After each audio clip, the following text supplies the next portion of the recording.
mysterious traveler.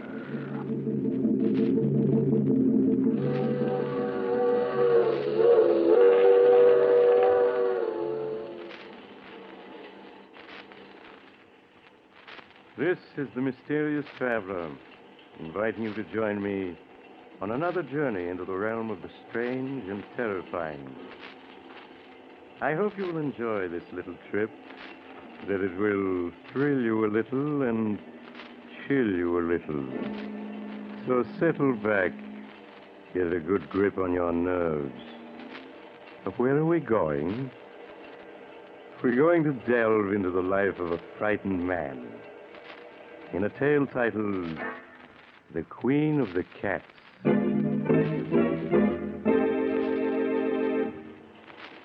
Some years ago, when I was practicing medicine, I was called upon by a young girl of 22 or so. As she was shown into my office, I could see that she was having a difficult time suppressing her agitation. Her lips trembled as she spoke. Dr. Smith, my name is Jane Elliott. I have an appointment with you. Yes, Miss Elliott. Won't you be seated, please? Thank you. Now, what seems to be the trouble, Miss Elliott? You're trembling, and you don't look well at all. I'm not ill, Doctor. It's Chris Arnold, my fiancé. Oh, Doctor, you've got to help him. If you don't, something terrible will happen. Well, I'll do everything I can, Miss Elliott. Now, tell me what's wrong. I don't know what's wrong. All I know is that Chris is frightened. He's in deadly fear of something. Has he told you what it is that frightens him? No, I've questioned him countless times, but he refuses to tell me. I see. Where is your fiancé now? At his home, Brookfield Manor. Oh, Doctor, I know it's late, but won't you come with me and see Chris? He needs help desperately. There, Miss Elliott. You mustn't cry. Of course I'll come with you. And I'll do what I can.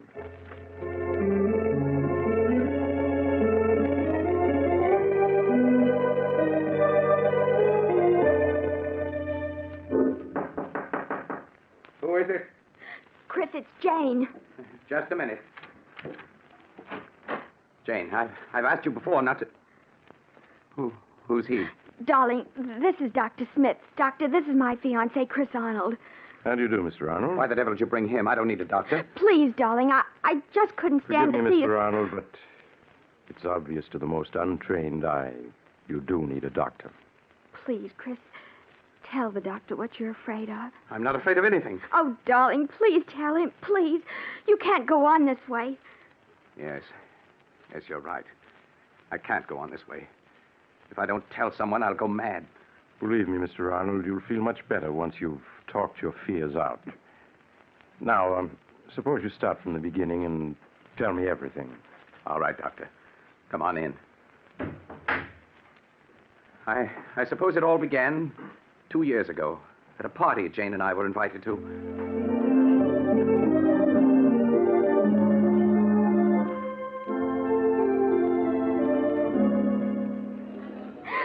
Oh, Chris, isn't this a wonderful party? The only thing wonderful about it is you. Oh, Chris, don't. People are watching. Oh, a fine thing when a man can't kiss his best girl in public. What's this generation coming to, anyway? At Miss Tyndall's school, we were taught a young lady never kisses a man in public. Miss Tyndall is setting romance back 50 years. Who are you looking for, anyway? Rana Farouk, my roommate at Miss Tyndall's. Oh, yes, she's the Egyptian girl you were telling me about. Yes, I want you to meet her. Only you better not fall in love with her as every other man does. Sounds as though she's a second Cleopatra. Men just can't seem to be able to resist her. Well, I'm curious to see this siren of the Nile. Oh, there she is, Chris. Come on.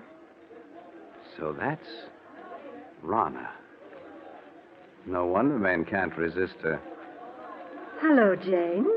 I've missed you. Rana, this is Chris Arnold. Chris, this is Rana Farouk. Hello, Chris. Hello, Rana. Oh, look, there's Miss Tyndall waving to me. Excuse me, won't you? Of course, Jane. I'll be back in a minute.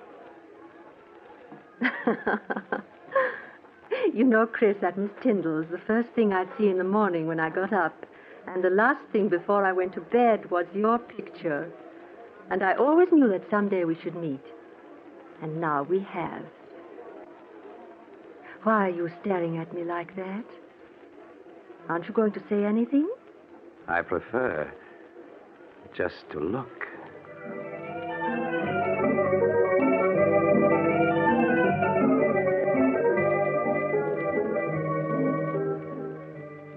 Even now, Doctor, 2 years after our first meeting, I find it difficult to describe how beautiful Rana was.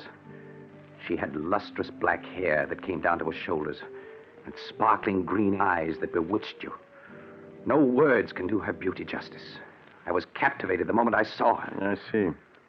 What happened after that first meeting? Rana seemed also attracted to me. After that night, we saw each other constantly. You did? Nothing seemed to matter to me when I was with her. And it made me indescribably happy to learn she felt the same way. A month after we'd met, we were married. Please go on, Mr. Arnold. After we were married, we took an apartment in town. In the months that followed, I began to see Rana not as the image I'd been infatuated with, but as she really was, vain, selfish, and possessive. It was a possessiveness verging on madness. She couldn't bear to have me out of her sight, and when I was, upon my return, there would be questions, countless questions. I began to dread seeing her. And then there were the cats. The cats? Yes. She had an insane passion for them. Yes, when Rana and I were at school together, Doctor, she always had a few cats around. She said that she couldn't live without The apartment was always full of cats. She'd sit for hours stroking them, whispering to them until I felt I'd go mad. Life became a nightmare for me, a nightmare full of cats. And Rana asking questions, endless questions. One day, I realized I couldn't go on living with her any longer, that our marriage had been a mistake. I decided to tell her about it that very evening. May I come in, Rana? Of course, dear. Rana, there's something important I want to talk to you about. Oh, please, Chris. There's so little time just now. We can talk later after the party. But, Rana, this is important. I think that... Darling, whatever you have to say can wait. Now, please hurry. But... Well, all right. We'll discuss what I have to say later. Chris, when I called you at the office this afternoon, why didn't you tell me that you had had lunch with Mary Walker? What? How did you know I had lunch with her? Oh, a friend told me. A friend? Who was it? What is it, my beauty? What are you trying to say? Rana, put that cat down and answer me. Who was the friend that told you I had lunch with Mary Walker? You have never met her, darling. How is it that you always know what I've been doing, whom I've been seeing? It's as though you have people spying on me. Chris, what a thing to say. Now, please hurry or we'll be late. There's something strange about the way you always know what I've been doing. Sometimes I suspect... Chris, look out. You've stepped on Sabina's tail. I'm sorry, but I didn't see it. I asked you before to be more careful. Poor Sabina. Are you all right now, my beauty? If there weren't so many cats underfoot, I wouldn't have stepped on her. Why must you have 5 cats around? Because I love cats. They're beautiful, sacred. Thousands of years ago, my ancestors worshipped cats. And the great cat goddess Sekhmet. On the river Nile, close by the ancient city of Hamadi, where I was born, are the graves of 100,000 sacred cats.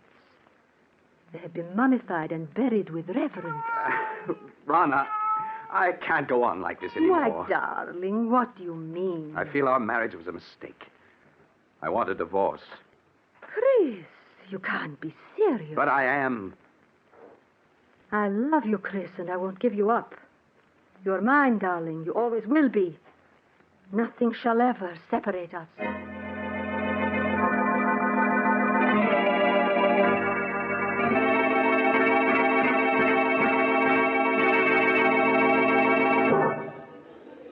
Would you care for a cocktail, sir? No, thank you. Well, even if you won't have one, Mr. Arnold, I will. Jane, it's good to see you again. Just let me look at you. Chris, you're not looking well at all. Are you all right? I am now. Jane, can't we go someplace and talk? What about the terrace? All right, Chris. Here, this door opens onto it. There, this is much better. It's been quite some time since we've seen each other, hasn't it? Yes, the last time we saw each other was the night that... The night that I met Rana. Yes. How is Rana, Chris? Oh, She's fine. Jane, I've made such a mess out of everything. I was a fool to have married her. Please, Chris, you mustn't talk like that. But I was a fool, Jane. Mistaking infatuation for love. Can you ever forgive me for the way I behaved toward you? There's nothing to forgive, Chris. Well, Jane, this is a surprise. Rana. Hello, Rana. Really, Jane, the way you've avoided calling on us, I half suspect you are still in love with Chris. Rana, you had no right to talk to her like that. Please, Chris, I'm afraid I'll have to be leaving. It's getting quite late. Good night. Good night, Jane. I hope I didn't interrupt anything by coming out here so unexpectedly, Chris. Yes, Rana, you did. I was about to tell Jane that I love her, and that I always will. I suppose that's why you asked me for a divorce. You've been secretly seeing her. Secretly seeing her? Is it possible for me to see anyone or do anything secretly without your knowing about it? No, you are quite right. It is not possible. I know everything you do. So I would forget Jane if I were you. Rana, how can you possibly want me, knowing how I feel about Jane? You've got to give me a divorce. I'll never give you a divorce. Never. Do you hear? You're mine. You always will be. Yes? Well, what's to prevent me from leaving you? Wherever you go, Chris, I'll follow. If I can't have you, no one else ever will. Remember, Chris, you're mine. You always will be.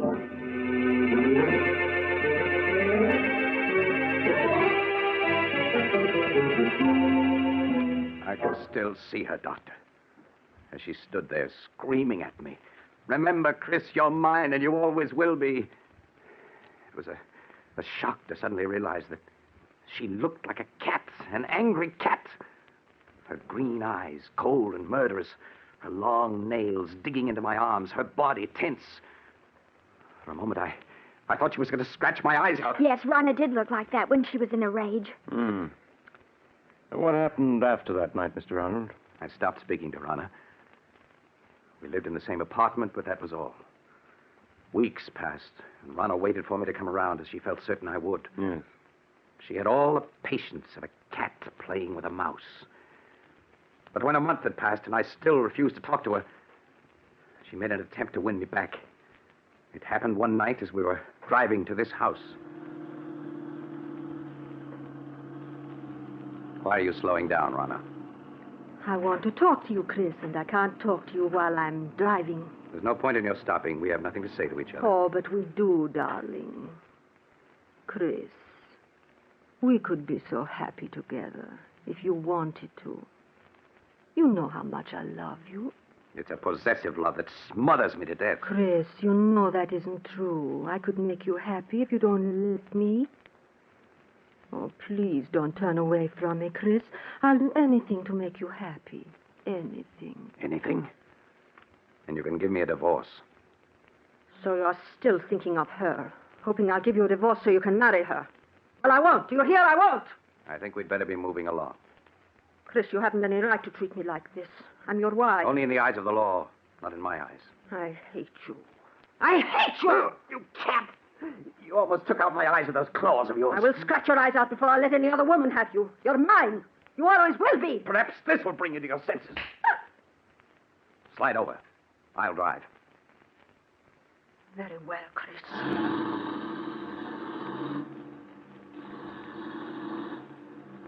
You think you've beaten me, Chris. But you haven't. In the end, you'll come crawling to me. It may take a year, 2 years, 5 years. But I can wait. I'll never come crawling to you. Never. But you will, Chris. Jane knows I'll never give you your freedom. In time, she'll marry. And when she does, all the heart will be gone out of you. Then you'll be mine. That'll never happen. But it will, Chris. And deep down in your heart, you know I'm right. Jane will never be yours. I'll see to that. You have everything planned perfectly, Rana, don't you? But I have one way of escape from you that you've never thought of. Really? And what way is that? I can escape through death. Death? Yes, Rana. If I should fail to take the curve 100 yards ahead, we'd plunge off the side of this mountain. Chris, you would. Why not, Rana? You've shown me there's nothing to live for. This at least is a clean way out. No! Chris, don't! No!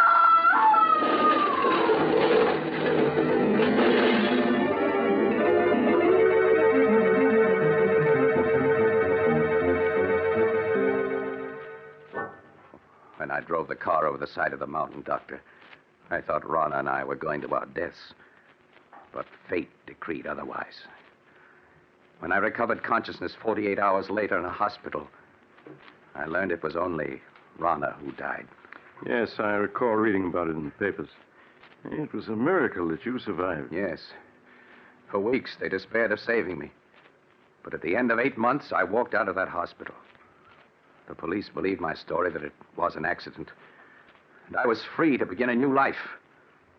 It was just a week after I was discharged from the hospital that I ran into Jane. Chris! Oh, Chris, it's you. Janie, you always seem to pop up just when I need you most. Chris, you look so much older. Are you all right? And my heart isn't any too good, but otherwise I'm fine. And seeing you again is just what I need to put me on my feet. These past months must have been so difficult for you. I don't want to look back to the past, Jane, but only to the future. The future I once hoped we'd share, and still do.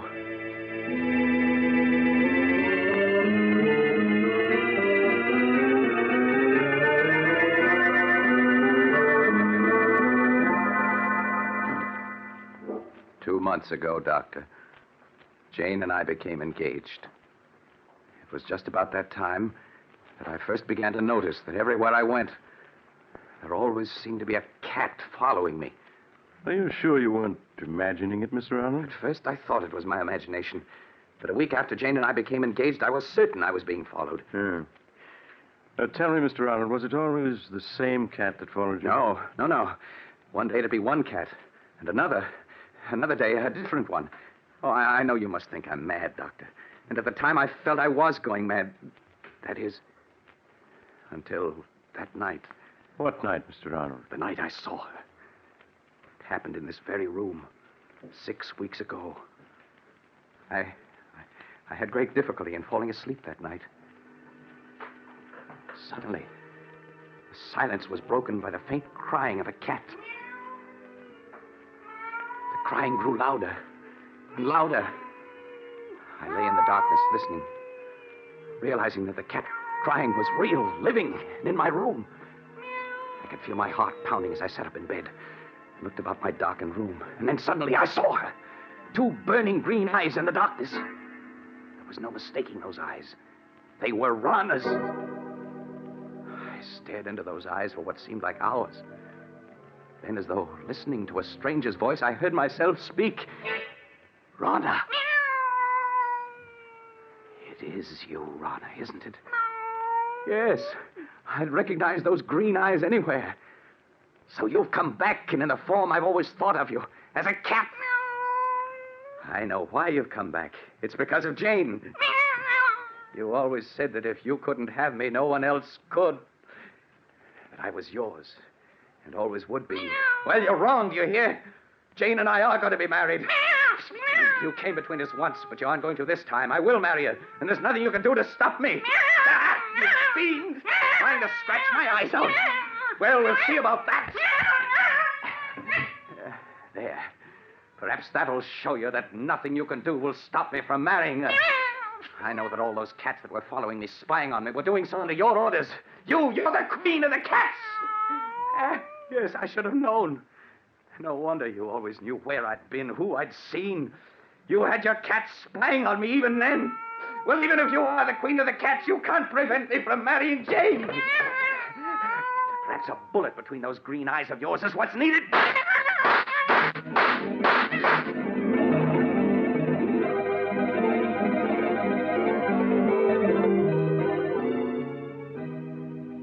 I emptied the gun at her, Doctor, and then turned on the lights. There was no sign of her. She'd vanished. All that I found were those 6 bullet holes in the wall. Tell me, Mr. Arnold, isn't it possible that you only dreamed all that?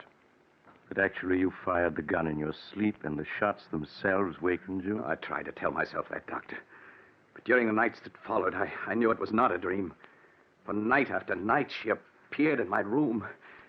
I'd lie awake, waiting to hear her footsteps, her voice. And when she would appear, I'd plead with her to leave me alone. But she'd only stare at me with those burning green eyes, waiting. I knew she'd never leave me alone as long as I intended to marry Jane. Finally, I could stand it no longer, and I went to see Jane. Chris, this is a surprise. Come in, darling. Thank you, Jane. Oh, well, where have you been keeping yourself this past week? I was beginning to believe I was being jilted. Jane, there's something I want to ask you. Yes, Chris, of course. What is it? I know we set our wedding for next week, but couldn't we put it off for a while? Just a little while. Darling, what is it? There's something wrong. I know there is. Please tell me. I wish I could, but I can't. Please, Jane, just have faith in me.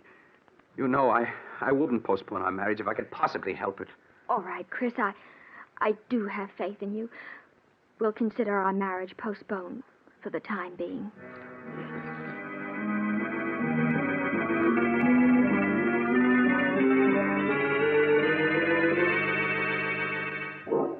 The night I put off my marriage to Jane, Doctor, was the first night that Rana didn't appear.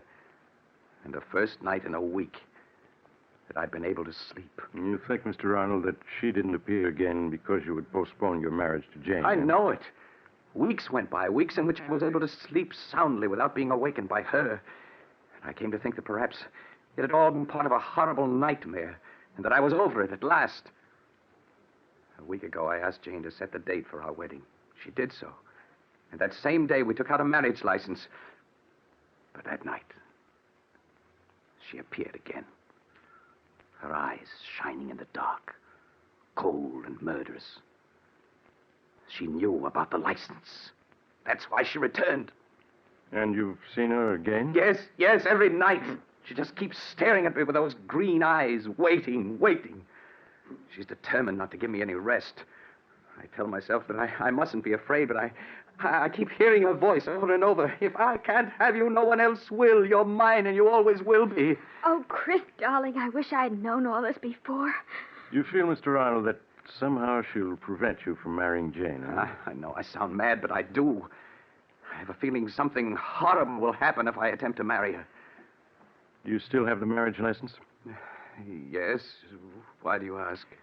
Mr. Arnold, you've reached a crisis in your life. You're faced with fears that are threatening to overwhelm your sanity. The only way for you to challenge your fears is to go through with your marriage to Jane now, tonight. Tonight? Yes. It's quite late, but I'm sure a friend of mine who's a judge will marry you. We get married tonight? If you hesitate, you're lost. Your only chance is to face your fears. All right, Doctor. All right. Jane, will you marry me tonight? Oh, yes, Chris. Yes.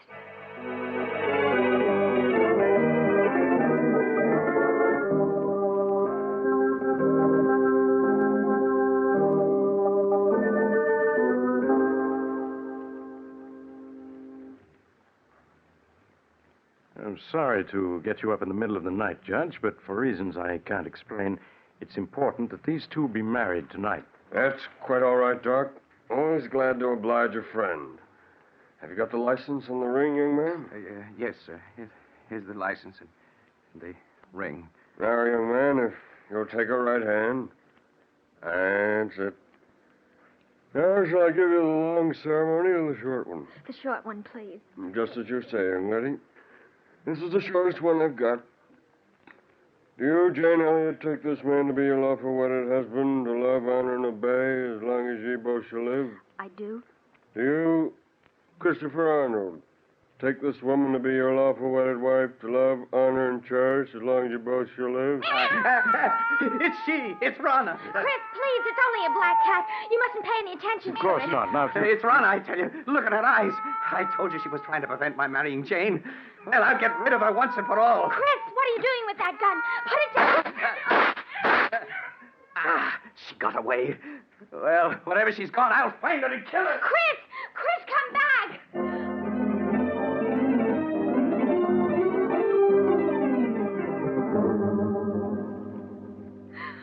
Oh, Doctor, where can he be? now, Jane, he can't be far off. We'll find him. Oh, Listen, Doctor, that must be Chris firing that gun. come on. Those shots came from close by. Hurry! We better take it easy now, Doc. It's pretty dark out here. Wait a moment, I'll light my cigarette lighter. Doc! Look, a dead cat! Yes. It was shot through the head. Say, look. Here's another one that's been shot to death. Neither one of them is the black cat. Say, Doc, isn't that a body over there? Chris! No, Jane, you stay with the judge while I look. All right, Doctor. There, miss. You mustn't cry. This never would have happened if I hadn't agreed to bury him. He was afraid. So afraid. Doc, is it Arnold? Yes. Yes, it's he. He's dead, isn't he? I can see it in your face. Yes, Jane. He's dead. But, Doc, what happened to him? He's been clawed to bits, as if by hundreds of cats. And most horrible of all, his eyes have been scratched out.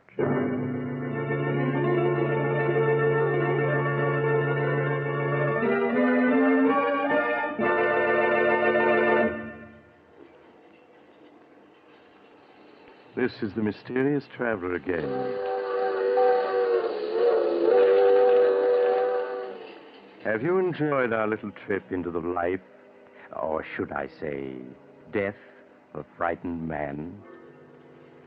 Strangely enough, 2 days later, at Chris Arnold's funeral, just as the coffin was being lowered into the grave, the mourners suddenly noticed a black cat with green eyes sitting on the edge of the grave, quietly licking its paws. By the way, I trust you haven't a cat in your home, particularly a black one. I once knew a woman, she's dead now, who had a... Oh, you're getting off at the next stop, huh? I'm sorry. Perhaps you'll join me again soon. I take this same train every week at the same time.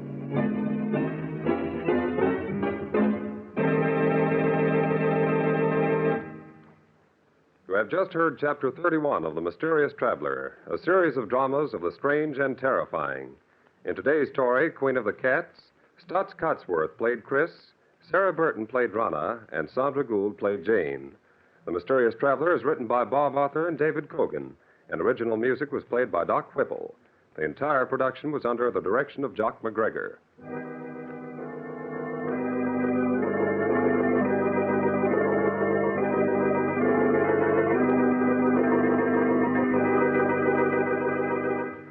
Listen next week to a tale titled Broadway, Here I Come. Another Tale of the Mysterious Traveler.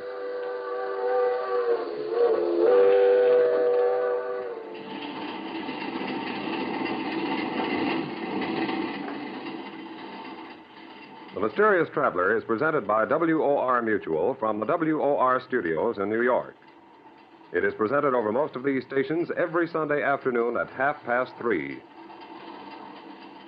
This is Mutual.